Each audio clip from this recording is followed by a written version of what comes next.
Bismillahirrahmanirrahim. Assalamualaikum warahmatullahi wabarakatuh. Alhamdulillahirabbil alamin wa bihi nasta'in ala umurid dunya waddin. Wassalatu wassalamu ala sayyidina Muhammadin wa ala alihi wa sahbihi ajma'in, amma ba'd.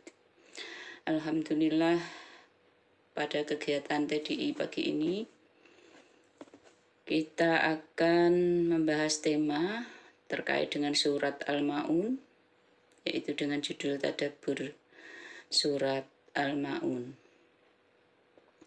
Saya yakin kalian semua sudah hafal surat Al-Ma'un, surat yang terdiri dari 7 ayat, surat ke-107 dari Al-Quran.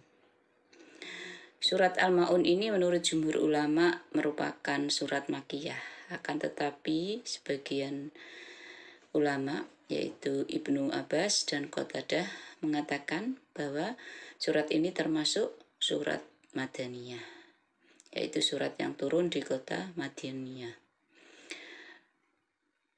Namun ulama yang lain mengatakan bahwa awal dari surat ini yaitu ayat 1-3 merupakan surat Makkiyah karena menyinggung Al-As bin Wail. Sedangkan surat ke-4 sampai ke-7 merupakan surat Al-Madaniyah karena terkait dengan orang munafik Madinah yang bernama Abdullah bin Ubay. Surat Al-Ma'un ini disebut juga surat Ad-Din, surat At-Taktib, surat Al-Yatim, dan sebagainya. Karena terkait dengan ayat-ayat yang terdapat dalam surat ini. Ayat pertama dari surat Al-Ma'un yaitu Ara'aital ladzi yukadzibu biddin. Dengan makna, tahukah kamu orang yang mendustakan agama? Kenapa diawali dengan harf istifham atau kata tanya di sini? Tahukah? Apakah kamu tahu? Tahukah kamu? Ya, ini menunjukkan bahwa orang yang mendustakan agama itu patut diherankan. Kenapa ada orang yang bisa mendustakan agama?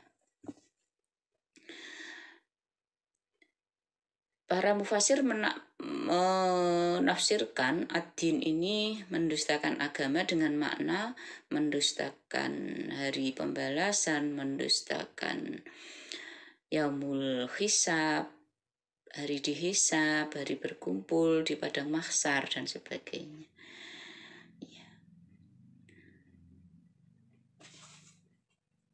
Jadi orang yang mendustakan agama itu berarti orang yang tidak percaya akan adanya hari kiamat, tidak percaya akan adanya pahala dan siksa, tidak percaya bahwa Allah akan menghisap perbuatannya, yaitu mendustai pahala Allah, hukuman Allah, sehingga orang tersebut tidak taat pada perintah Allah dan tidak meninggalkan segala larangannya.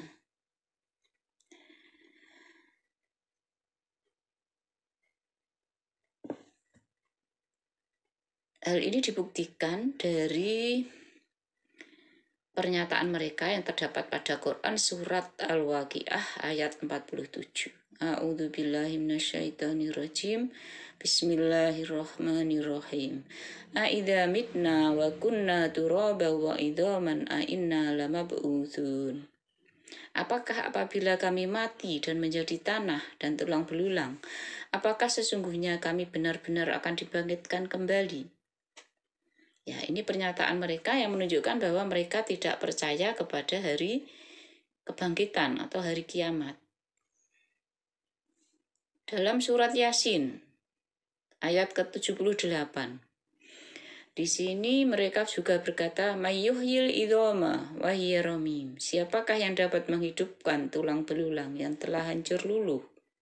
Ya, jadi pertanyaan-pertanyaan ini menunjukkan bahwa mereka itu ragu-ragu akan adanya hari kiamat.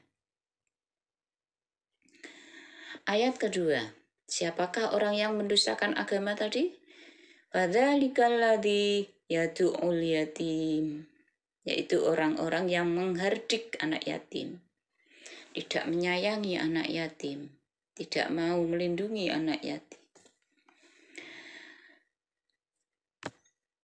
Anak yatim adalah anak yang tidak mempunyai ayah, tidak ada orang yang bertanggung jawab akan hidupnya.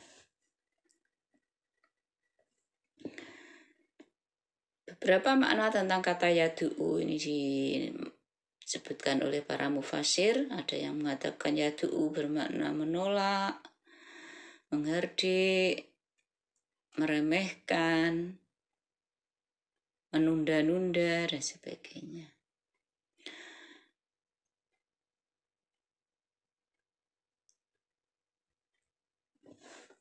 Ayat ketiga, wala yahudhu ala ta'amil miskin. Jadi orang yang tidak percaya kepada agama atau hari kebangkitan adalah orang yang tidak menganjurkan memberi makan orang miskin. Jadi dia sendiri tidak memberikan, menganjurkan saja tidak, apalagi memberi. Jadi kalau memang kita belum ada kemampuan untuk memberi kepada orang miskin atau memberi zakat, memberi sedekah, paling tidak kita menganjurkan. Yahudzu, menganjurkan. Ala ta'amil miskin.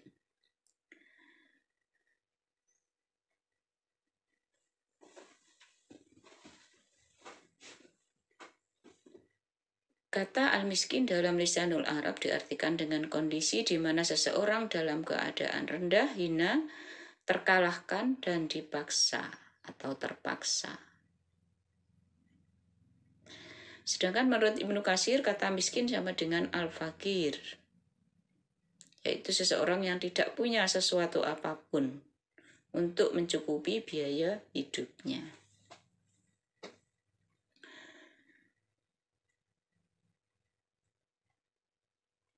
Ayat keempat. Ya, ini ayat keempat sudah masuk ke ayat Madaniyah.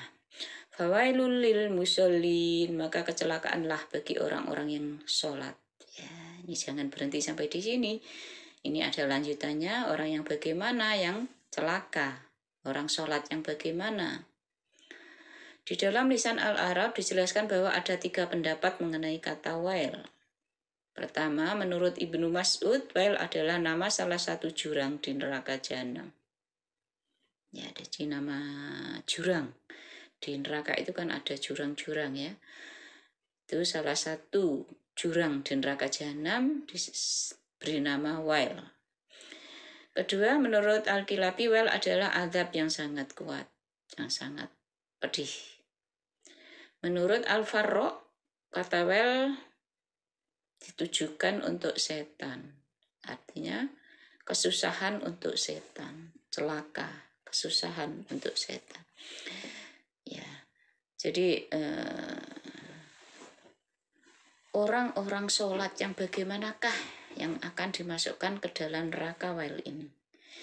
Kita baca pada ayat selanjutnya, ayat kelima. Alladzina hum an sholatihim sahun, yaitu orang yang lalai dari sholatnya. Ya. Jadi kita sudah tahu kalau sholat itu wajib, tetapi kita melalaikan, meremehkan, tidak mengupayakan untuk mengerjakan dengan sebaik-baiknya. Ibnu Al-Asir berkata bahwa kata as-sahu yang didahului diikuti oleh fi, sahun di sini ya, berarti meninggalkan sesuatu karena didasari oleh ketidaktahuan tentang sesuatu tersebut. Sedangkan kata as-sahu atau sahun yang didahului oleh an berarti meninggalkan sesuatu dengan disertai pengetahuan bahwa sesuatu itu tidak boleh ditinggalkan. atau meninggalkan sesuatu dengan sengaja. Jadi dalam ayat ini kata sahun yang didahului kata an, huruf an dalam bahasa Arab, an ini termasuk huruf an sholatihim sahun, ini bermakna orang-orang yang meninggalkan dengan sengaja. Jadi meninggalkan sholat dengan sengaja. Sengaja tidak melakukan. Mungkin karena asalnya malas, nanti akhirnya tiba-tiba waktunya habis, ketiduran dan sebagainya. Itu menunjukkan dia meninggalkan sholat dengan sengaja.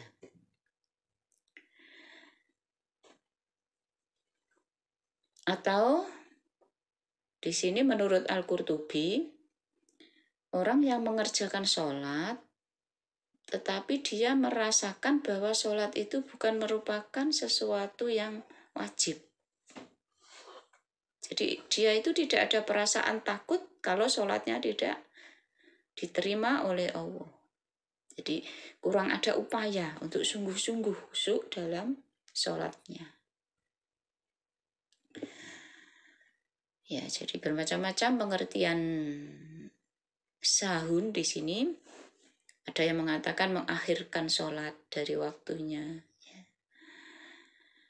Meremehkan, tidak bersungguh-sungguh, ya, dan sebagainya.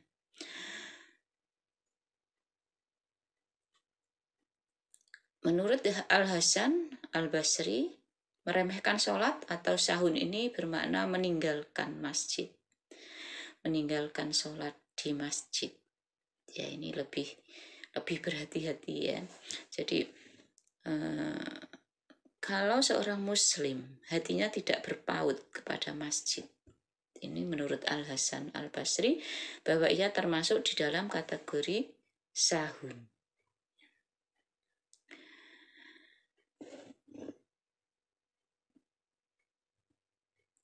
Sa'ad bin Abi Al-Waqqas berkata, aku telah bertanya kepada Rasulullah SAW tentang makna kata sahun. Beliau menjawab, yaitu mengakhirkan waktu, mengulur-ngulur sehingga akhirnya kehabisan waktu. Ya, jadi bagaimanapun beberapa pendapat dari ulama menyatakan bisa disimpulkan bahwa kata sahun di sini adalah orang yang melalaikan sholatnya, sehingga dia tidak bisa mengerjakan dengan sebaik-baiknya. Mungkin ingat tiba-tiba tinggal 3 menit, ya akhirnya kan cepat-cepat berburu waktu, sehingga kadang-kadang ada bacaan yang terlewatkan.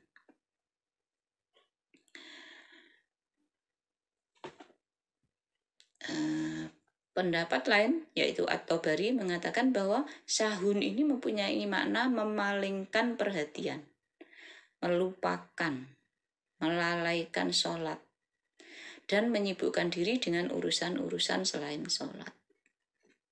Ya, ini terkait dengan kekhusyuan ya. Kita harus berupaya agar kita khusyuk dalam sholat kita. Allah Maha tahu bahwa kita sudah berupaya untuk khusyuk.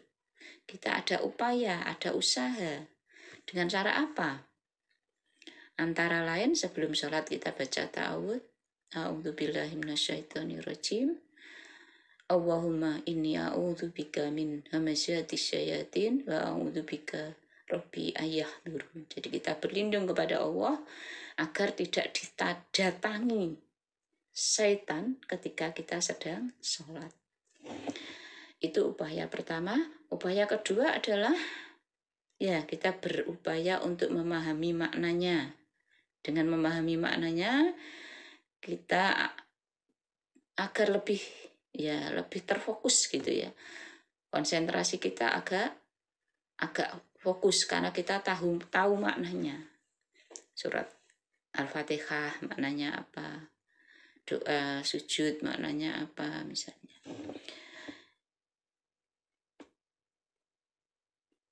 Kita lanjutkan ayat ke-6, alladzina hum yura'un. Ini masih lanjutan tadi.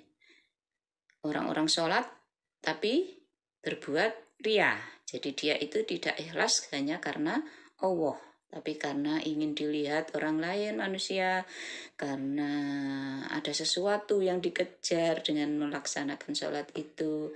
Dia ingin disayangi oleh orang muslim, dia ingin disayangi oleh Pak Yai dan sebagainya. Jadi yuroun di sini pura-pura ria ya.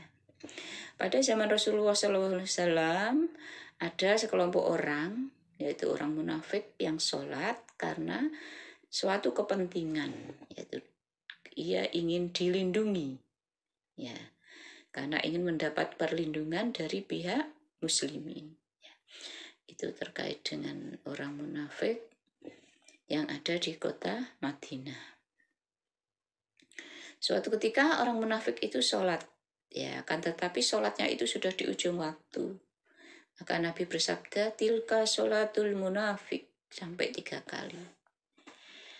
Ya jelisu yarkubus syamsa, dia duduk menunggu matahari. Dan manakala hatta idza kanat baina qurna syaitan, manakala matahari sudah berada di antara kedua tanduk setan atau yakni mau tenggelam, orang-orang munafik itu baru mau melaksanakan sholat dengan sangat cepat tanpa menyebut nama Allah. Ya, itu adalah sholat-sholat orang munafik, termasuk sholat yang dikatakan sahun tadi. Rasulullah SAW telah memperingatkan umatnya mengenai bahaya ria dalam beribadah.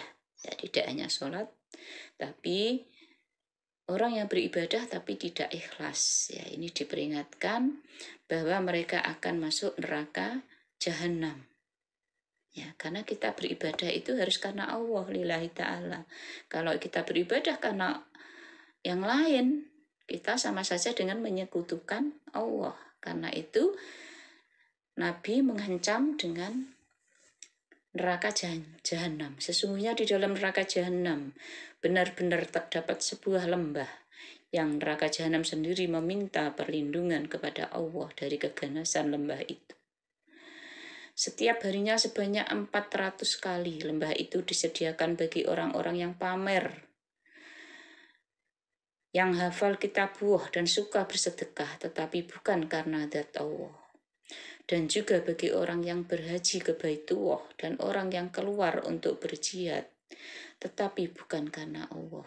Ya, ini kita harus hati-hati sekali dengan pengelolaan hati ya. Jadi keikhlasan itu merupakan sesuatu yang harus kita upayakan. Bagaimana kalau kita belum bisa ikhlas karena Allah? Ya harus kita upayakan. Mengapa? Karena hadis ini begitu mengerikan ya. Orang yang jihad, orang yang haji, tapi bukan karena Allah, akan diancam dengan neraka jahanam.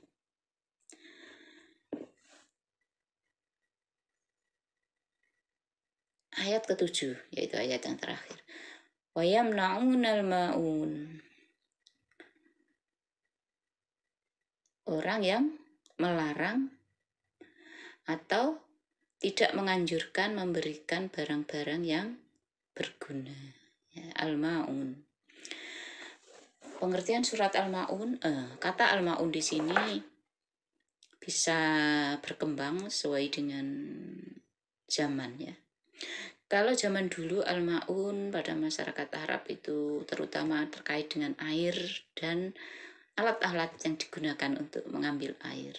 Kalau zaman sekarang air sudah melimpah, mungkin alat-alat lain yang dibutuhkan manusia. Mungkin suatu ketika kita punya mobil, tetangga kita butuh untuk mengantarkan anak atau istrinya yang sedang sakit. Ya, itu termasuk dalam kategori makna kata al-ma'un. Jadi tidak atau enggan memberikan barang-barang yang berguna.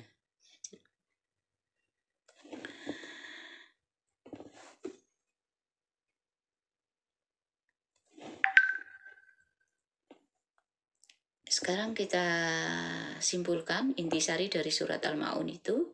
Yang pertama adalah anjuran memberi makan kepada orang miskin dan anak yatim. Tadi ini ayat pertama, tadi kan Ara'aita alladzi yukadzibu biddin fadzalika alladzi yad'ul yatim. Intisari kedua yaitu anjuran untuk menunaikan sholat pada waktunya. Itu tidak mengakhirkan tadi ya, tidak sahun. Intisari ketiga yaitu anjuran untuk mengerjakan kebajikan dan berbuat baik kepada orang lain. Tadi ada wala yahaduna ala ta'amil miskin. Kemudian yang keempat, anjuran untuk berbuat ikhlas dalam beramal dan mewaspadai ria dan sum'ah, yaitu beramal yang tidak ikhlas karena Allah. Jadi itu 4 intisari dari surat Al-Ma'un yang bisa kita garis bawahi. Saya kira itu penjelasan tentang surat Al-Ma'un. Mudah-mudahan berguna bagi kita semua. Wabillahi taufiq wal hidayah. Wassalamualaikum warahmatullahi wabarakatuh.